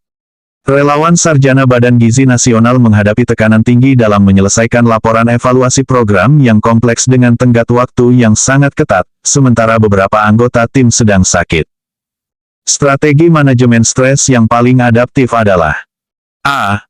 Bekerja tanpa henti hingga tenggat waktu, mengorbankan waktu istirahat dan kesehatan pribadi. B. Meminta perpanjangan tenggat waktu tanpa mencoba menyelesaikan laporan terlebih dahulu. C. Mengidentifikasi prioritas tugas, mendelegasikan bagian-bagian yang memungkinkan, menerapkan teknik relaksasi singkat di antara sesi kerja, dan mempertahankan pola makan dan tidur yang sehat. D. Menyederhanakan laporan secara signifikan tanpa memperhatikan standar kualitas yang diperlukan. E. Menyalahkan situasi dan menyerah pada tekanan dengan menunjukkan kemarahan kepada tim. Jawaban yang tepat dari soal di atas adalah C. Pembahasan dari pertanyaan di atas yaitu, bahwa pilihan C menunjukkan manajemen stres yang sehat dan efektif melalui kombinasi strategi penyelesaian masalah atau prioritas, delegasi, dan perawatan diri atau teknik relaksasi, pola hidup sehat.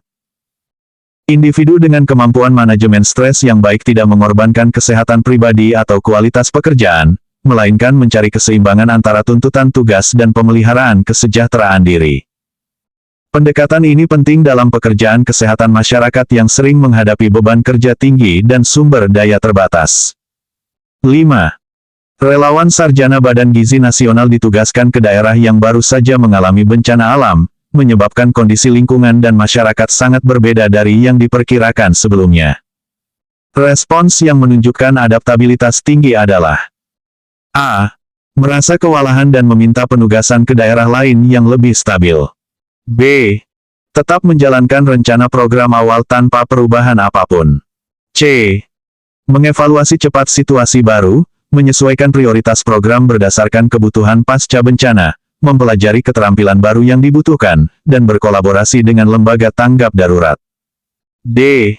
Fokus hanya pada aspek program yang masih dapat dijalankan seperti rencana awal dan mengabaikan kebutuhan baru. E. Menunda semua aktivitas program hingga kondisi kembali normal seperti yang diperkirakan sebelumnya. Jawaban yang tepat dari soal di atas adalah C. Pembahasan dari pertanyaan di atas yaitu, bahwa pilihan C menunjukkan adaptabilitas tinggi melalui kemampuan untuk mengevaluasi situasi baru dengan cepat, menyesuaikan prioritas, dan mengembangkan keterampilan yang dibutuhkan dalam konteks yang berubah. Individu dengan adaptabilitas tinggi memandang perubahan sebagai tantangan yang dapat dikelola, bukan sebagai hambatan yang tidak dapat diatasi. Karakteristik ini sangat penting dalam pekerjaan pengembangan masyarakat yang sering berhadapan dengan situasi dinamis dan tidak terduga. B. Pendalaman materi. 6. Dalam konteks psikologi kepribadian, dominasi sifat atau trait dominans paling tepat didefinisikan sebagai A. Kecenderungan untuk selalu mengendalikan orang lain dalam segala situasi. B. Karakteristik kepribadian yang mendorong individu untuk memiliki pengaruh sosial, mengambil inisiatif, dan menunjukkan kepercayaan diri dalam menghadapi tantangan. C. Kemampuan untuk memaksakan kehendak pribadi terhadap kelompok. D. Sikap otoriter yang menolak masukan dan kritik dari orang lain. E. Kecenderungan untuk berbicara lebih banyak daripada mendengarkan dalam interaksi sosial. Jawaban yang tepat dari soal di atas adalah B. Pembahasan dari pertanyaan di atas yaitu, bahwa dominasi sifat dalam psikologi modern dipahami sebagai karakteristik kepribadian yang mencakup kecenderungan untuk mengambil inisiatif, memiliki pengaruh sosial, dan menunjukkan kepercayaan diri saat menghadapi tantangan atau Wiggins, 1991. Anderson dan Kilduff, 2009. Ini berbeda dari pemahaman sehari-hari tentang dominasi sebagai kontrol paksa atau otoritarianisme. Dalam konteks pekerjaan pembangunan masyarakat, dominasi sifat yang seimbang memungkinkan relawan untuk mengarahkan program secara efektif sambil tetap kolaboratif dan responsif. 7. Stabilitas emosi sebagai komponen kepribadian berkaitan erat dengan konsep A. Neurotisisme dalam model Big Five Personality. B. Kecerdasan intelektual atau IQ. C. Kemampuan verbal dan komunikasi. D. Status sosial ekonomi. E. Usia kronologis individu. Jawaban yang tepat dari soal di atas adalah A. Pembahasan dari pertanyaan di atas yaitu, bahwa stabilitas emosi merupakan kebalikan dari neurotisisme dalam model Big Five Personality atau Costa dan McRae, 1992. Individu dengan neurotisisme rendah, stabilitas emosi tinggi cenderung lebih tenang, tangguh secara emosional, dan mampu mengelola stres secara efektif. Penelitian terkini oleh Whittaker dan Altman atau 2017 menegaskan bahwa stabilitas emosi merupakan prediktor penting untuk ketahanan psikologis dan kemampuan beradaptasi dalam situasi penuh tekanan, kualitas yang sangat relevan bagi relawan kesehatan masyarakat yang bekerja di lingkungan yang menantang. 8. Kecenderungan interpersonal dalam teori psikologi kepribadian kontemporer paling akurat dipahami sebagai A. Kemampuan untuk membuat orang lain menyukai kita dalam situasi sosial. B. Pola yang relatif stabil dalam bagaimana individu berinteraksi, membangun hubungan, dan merespons orang lain dalam berbagai konteks sosial. C. Tingkat ekstroversi yang ditunjukkan dalam interaksi sosial. D. Teknik komunikasi yang dipelajari untuk mencapai tujuan persuasi. E. Jumlah kontak sosial yang dimiliki individu dalam kehidupan sehari-hari. Jawaban yang tepat dari soal di atas adalah B. Pembahasan dari pertanyaan di atas yaitu, bahwa kecenderungan interpersonal merujuk pada pola yang relatif stabil dalam cara individu berinteraksi dan membangun hubungan dengan orang lain atau Horowitz et al. 2006. Konsep ini mencakup aspek seperti keterbukaan, kehangatan, asertivitas, dan pola kedekatan sosial. Penelitian oleh Gurtman dan Pincus atau 2003 menunjukkan bahwa kecenderungan interpersonal yang adaptif ditandai dengan keseimbangan antara otonomi dan keterhubungan, serta kemampuan untuk menyesuaikan gaya interaksi berdasarkan konteks sosial dan budaya, yang sangat penting dalam pekerjaan kesehatan masyarakat yang berhubungan dengan populasi beragam. 9. Adaptabilitas sebagai karakteristik kepribadian ditandai terutama oleh A. Kemampuan untuk mengubah rencana demi menyenangkan orang lain. B. Kecenderungan untuk tidak memiliki pendapat tetap tentang suatu hal. C. Kemampuan kognitif dan perilaku untuk menyesuaikan diri dengan perubahan, situasi baru, atau informasi yang tidak terduga. D. Sifat mengikuti arus tanpa arah yang jelas. E. Toleransi yang tinggi terhadap situasi ambigu. Jawaban yang tepat dari soal di atas adalah C. Pembahasan dari pertanyaan di atas yaitu, bahwa adaptabilitas dalam psikologi kepribadian merujuk pada kemampuan kognitif dan perilaku untuk menyesuaikan diri secara efektif dengan perubahan lingkungan, situasi baru, atau informasi yang tidak terduga atau Martin et al. 2012. Pulakos et al. 2000. Ini mencakup fleksibilitas kognitif, keterampilan pemecahan masalah, dan keterbukaan terhadap pengalaman baru. Menurut studi longitudinal oleh Zaher atau 2015, adaptabilitas tinggi berkorelasi positif dengan kesuksesan profesional dalam pekerjaan dengan tingkat ketidakpastian dan perubahan yang tinggi, seperti yang sering dihadapi oleh relawan dalam program pembangunan kesehatan masyarakat. 10. Manajemen stres sebagai komponen kepribadian paling komprehensif dipahami sebagai A. Teknik relaksasi untuk mengurangi ketegangan fisik. B. Kemampuan untuk menghindari situasi yang berpotensi menyebabkan stres. C. Pola kognitif, emosional, dan perilaku yang terintegrasi dalam respons, mengelola, dan beradaptasi terhadap tekanan atau tuntutan yang menantang. D. Ketahanan fisik terhadap efek fisiologis dari stres. E. Kemampuan untuk tetap tenang dalam situasi krisis jangka pendek. Jawaban yang tepat dari soal di atas adalah C. Pembahasan dari pertanyaan di atas yaitu, bahwa manajemen stres sebagai komponen kepribadian merupakan pola terintegrasi yang melibatkan aspek kognitif atau penilaian situasi emosional atau regulasi emosi, dan perilaku atau strategi coping, dalam merespons tekanan atau Lazarus dan Folkman, 1984. Charver dan Connor Smith, 2010. Penelitian terbaru oleh Crane dan Serle atau 2016 menunjukkan bahwa manajemen stres yang efektif tidak hanya melibatkan penanganan reaktif terhadap stresor, tetapi juga pendekatan proaktif yang membangun sumber daya psikologis sebelum stresor muncul. Kemampuan ini sangat penting bagi relawan kesehatan yang bekerja dalam konteks dengan sumber daya terbatas dan tuntutan tinggi. 6. Tes minat dan bakat. Preferensi kerja. Kecocokan bidang. Kecenderungan karir. Motivasi. Orientasi tugas. Soal psikotes. Seleksi relawan Sarjana Penggerak Pembangunan Indonesia Badan Gizi Nasional 2025. Tes minat dan bakat. A. Studi kasus analisis. 1. Relawan Sarjana Badan Gizi Nasional memiliki 5 pilihan program intervensi gizi yang harus dilaksanakan dengan pendanaan dan sumber daya yang terbatas. Setelah melakukan asesmen, ditemukan bahwa semua program memiliki tingkat urgensi yang relatif sama dan akan berdampak pada penurunan prevalensi stunting. Berdasarkan preferensi kerja, pendekatan yang paling tepat untuk memutuskan prioritas program adalah A. Memilih program yang paling sesuai dengan latar belakang akademis relawan. B. Memilih program yang membutuhkan waktu paling singkat dalam implementasi. C. Memilih program berdasarkan analisis cost-benefit dan keberlanjutan program. D. Memilih program yang memiliki visibilitas tinggi untuk pelaporan kinerja. E. Memilih program yang paling mudah diimplementasikan dengan resistensi minimal.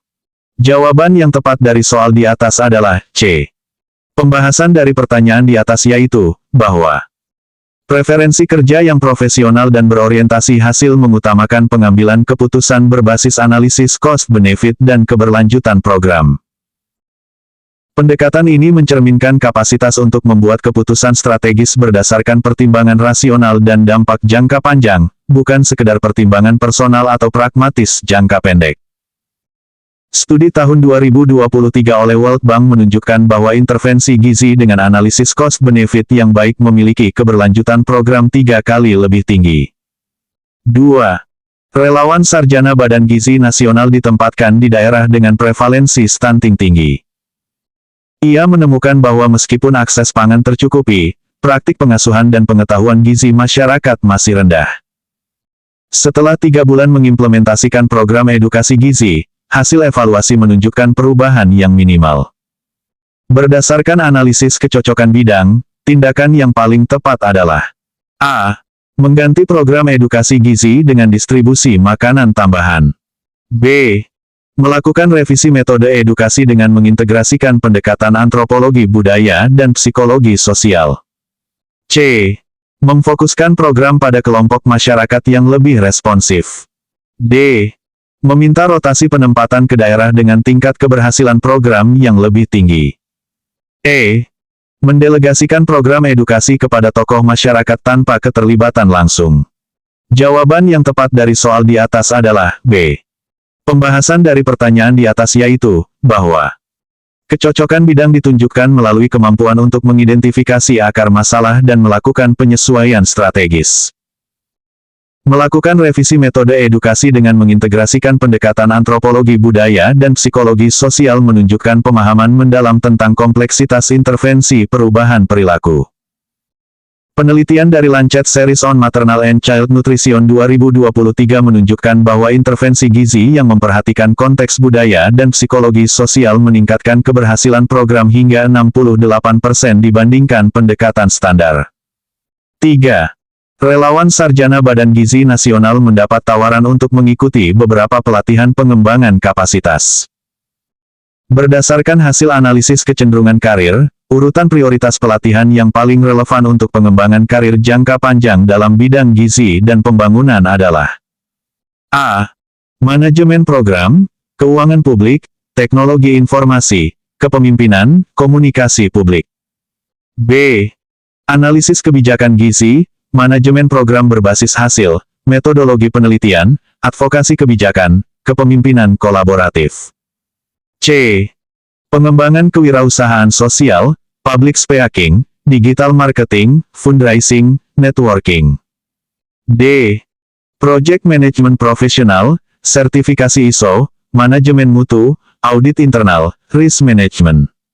E. Teknik fasilitasi, resolusi konflik, negosiasi, mediasi, manajemen stakeholder. Jawaban yang tepat dari soal di atas adalah B. Pembahasan dari pertanyaan di atas yaitu, bahwa kecenderungan karir dalam bidang gizi dan pembangunan memerlukan pengembangan kapasitas yang komprehensif dalam aspek kebijakan, manajemen program, penelitian, advokasi, dan kepemimpinan kolaboratif. Urutan ini mencerminkan jalur pengembangan profesional yang berfokus pada penguatan substansi dan keterampilan inti dalam bidang gizi, bukan sekedar keterampilan umum atau terlalu spesifik. Global Nutrition Report 2024 menekankan bahwa tenaga gizi dengan kombinasi keterampilan ini memiliki kontribusi signifikan terhadap perbaikan status gizi populasi. 4. Dalam diskusi tentang strategi intervensi gizi di wilayah dengan prevalensi anemia tinggi, relawan sarjana Badan Gizi Nasional menghadapi perbedaan pendapat dengan pemangku kepentingan lokal. Relawan menekankan pentingnya suplementasi zat besi dan edukasi pola makan, sementara pemangku kepentingan lokal lebih memilih pendekatan pengobatan tradisional. Berdasarkan analisis motivasi, pendekatan yang paling efektif untuk mengatasi situasi ini adalah A. Bersikeras dengan pendekatan berbasis bukti ilmiah dan mengabaikan pendapat yang tidak didukung data. B. Mengadopsi sepenuhnya pendekatan lokal untuk menjaga hubungan baik dengan pemangku kepentingan. C. Menunda implementasi program hingga tercapai konsensus yang memuaskan semua pihak. D. Mengembangkan pendekatan terintegrasi yang menggabungkan intervensi berbasis bukti dengan kearifan lokal yang relevan. E. Meminta mediasi dari otoritas yang lebih tinggi untuk menyelesaikan perbedaan pendapat. Jawaban yang tepat dari soal di atas adalah D. Pembahasan dari pertanyaan di atas yaitu, bahwa motivasi yang berfokus pada hasil akhir yaitu perbaikan status gizi mendorong pengembangan pendekatan integratif yang menghormati kearifan lokal sambil tetap mengedepankan intervensi berbasis bukti. Pendekatan ini mencerminkan kemampuan untuk menyelaraskan tujuan profesional dengan konteks sosial budaya. WHO Guidelines on Integrated Care for Anemia atau 2024 merekomendasikan pendekatan terintegrasi yang mengakomodasi praktik lokal yang tidak membahayakan untuk meningkatkan kepatuhan dan keberlanjutan program. 5. Relawan sarjana Badan Gizi Nasional diminta mendesain sistem monitoring dan evaluasi program 1000 hari pertama kehidupan di tingkat kecamatan. Berdasarkan orientasi tugas, pendekatan yang paling efektif adalah A. Mendesain sistem yang sederhana dengan indikator minimal untuk memudahkan pengumpulan data. B. Mengadopsi sistem monitoring standar dari kementerian tanpa modifikasi. C. Merancang sistem komprehensif yang mengintegrasikan indikator proses, output, dan outcome dengan mekanisme umpan balik untuk perbaikan berkelanjutan.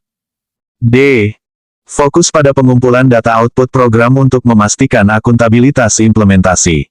E. Memprioritaskan pengumpulan data kualitatif tentang persepsi masyarakat terhadap program. Jawaban yang tepat dari soal di atas adalah C. Pembahasan dari pertanyaan di atas yaitu, bahwa orientasi tugas yang strategis dan komprehensif tercermin dalam pendekatan perancangan sistem monitoring dan evaluasi yang mengintegrasikan berbagai level indikator dengan mekanisme umpan balik. Pendekatan ini menunjukkan kemampuan untuk memahami kompleksitas program gizi dan pentingnya sistem informasi yang dapat mendukung pengambilan keputusan berbasis bukti. Laporan evaluasi program 1000 HPK oleh Kementerian PPN, Bappenas tahun 2023 menyimpulkan bahwa keberhasilan program sangat ditentukan oleh kualitas sistem monitoring yang komprehensif dan adaptif. B. Pendalaman materi. 6. Dalam konteks preferensi kerja, istilah person environment fit mengacu pada A. Kesesuaian antara keterampilan individu dengan tuntutan pekerjaan spesifik. B. Penyesuaian yang dilakukan individu terhadap lingkungan kerja apapun. C. Kesesuaian antara karakteristik individu dengan berbagai aspek lingkungan kerja. D. Kemampuan individu untuk beradaptasi dengan perubahan organisasi. E. Tingkat kepuasan individu terhadap fasilitas fisik di tempat kerja. Jawaban yang tepat dari soal di atas adalah C. Pembahasan dari pertanyaan di atas yaitu, bahwa person environment fit dalam teori preferensi kerja merujuk pada kesesuaian multidimensi antara karakteristik individu atau nilai, minat, kemampuan, kepribadian, dengan berbagai aspek lingkungan kerja atau budaya organisasi, tuntutan tugas, hubungan sosial, nilai organisasi. Teori ini dikembangkan oleh John Holland dan telah diperluas oleh berbagai peneliti. Meta-analisis oleh Christoph Braun dan Guai atau 2023 menunjukkan bahwa tingkat kesesuaian yang tinggi berkorelasi positif dengan kinerja, kepuasan kerja, dan komitmen organisasi. 7. Dalam teori kecocokan bidang John Holland, tipe sosial atau social memiliki karakteristik dominan. A. Kemampuan analitis, rasional, dan objektif dalam memecahkan masalah. B. Kemampuan persuasif, berorientasi pada pencapaian status dan kekuasaan. C.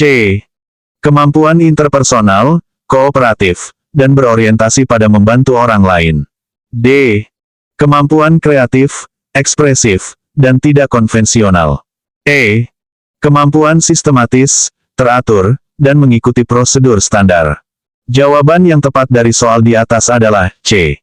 Pembahasan dari pertanyaan di atas yaitu, bahwa dalam teori RIASEC John Holland, tipe sosial atau social ditandai dengan karakteristik dominan berupa kemampuan interpersonal yang baik, kooperatif, dan orientasi pada membantu atau melayani orang lain. Individu dengan tipe ini cenderung menyukai pekerjaan yang melibatkan interaksi sosial, pengajaran, konseling, atau pelayanan kesehatan. Relawan dengan dominasi tipe ini cenderung efektif dalam program pemberdayaan masyarakat dan edukasi gizi yang membutuhkan interaksi intensif dengan komunitas. 8. Kecenderungan karir yang berfokus pada protean career dalam konteks pengembangan profesional ditandai dengan A. Komitmen jangka panjang pada satu organisasi dengan jalur karir yang jelas. B. Mobilitas lateral untuk mendapatkan pengalaman beragam dalam satu industri. C. Pengembangan identitas dan kompetensi yang dikelola sendiri berdasarkan nilai personal. D. Spesialisasi mendalam dalam satu bidang keahlian tertentu. E. Perpindahan vertikal untuk mencapai posisi tertinggi dalam hierarki organisasi. Jawaban yang tepat dari soal di atas adalah C.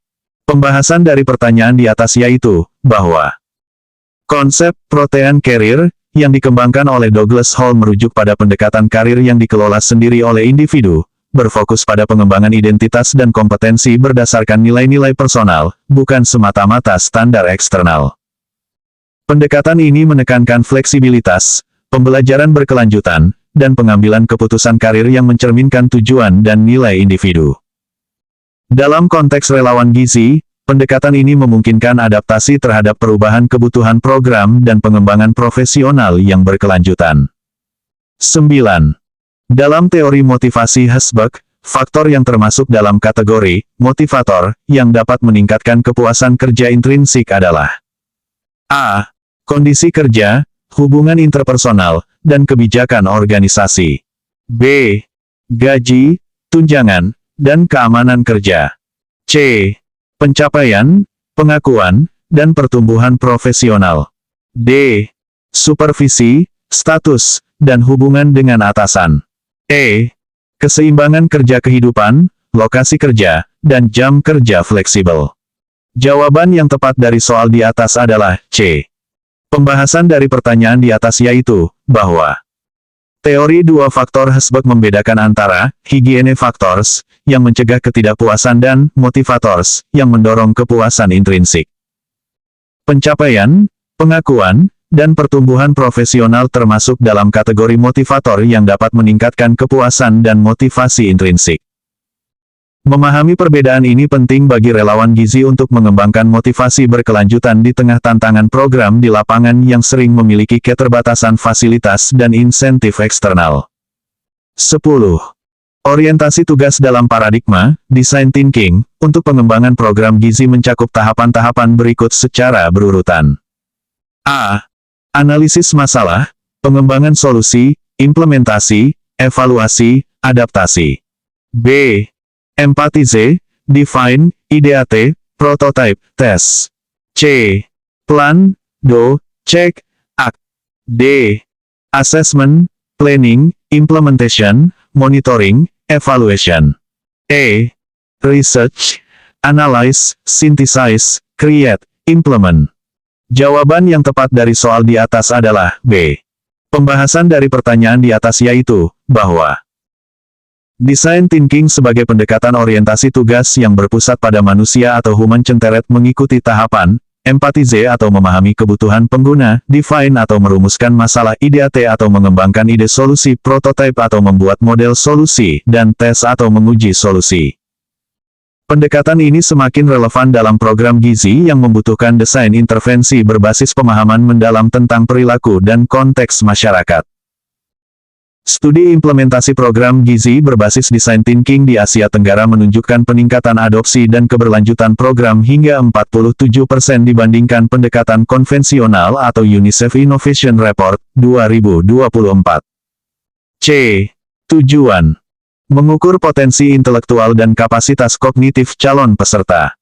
Memetakan karakteristik kepribadian untuk menentukan kecocokan dengan profil kompetensi yang dibutuhkan. Mengidentifikasi pola pemikiran dan kemampuan pemecahan masalah. Menilai kemampuan adaptasi dan belajar calon peserta. Mengevaluasi kecenderungan profesional dan area pengembangan potensial.